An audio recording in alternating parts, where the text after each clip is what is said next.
Hello, everybody. This is Christy De La Cruz, and I'm coming to you today with another book recommendation. This time it is Jenara Nerenberg's book called Divergent Mind, Thriving in a World That Wasn't Designed for You.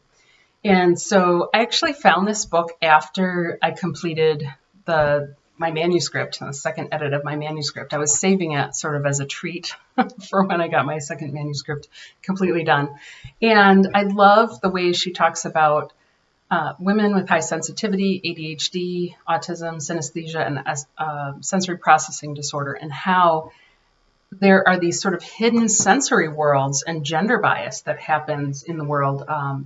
And she talks about it from a very different perspective, sort of the internal perspective. And people who have been labeled with any kind of disorder or dysfunction are often it's not necessarily an actual dysfunction. It's really just that, if you have high sensitivity, say an auditory sensitivity, for example, like you're not filtering the stimuli as well as a normal person might. And so maybe crowded, noisy places actually are very disturbing to you. But it's because you have more sensitivity than the average person. It's not because there's something wrong with you. You simply have a different part of, you're on the other side of the neurodiversity scale. And so the idea that we're characterizing people based on like this, quote, normal way of, or typical way of functioning is kind of absurd.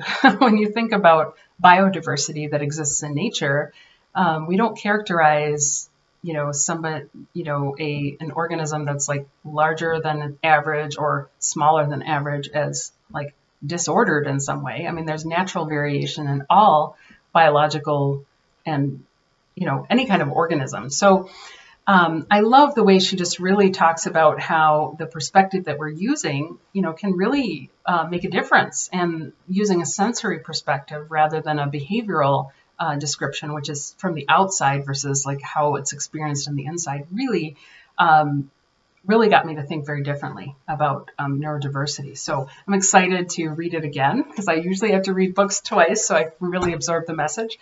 But if you have an interest in learning more about that, I highly suggest this book. So if you're highly sensitive or you have ADHD or autism or any kind of thing that might have been labeled a disorder, definitely recommend this book. I think you will love it. Have a great day. Hope you're doing well.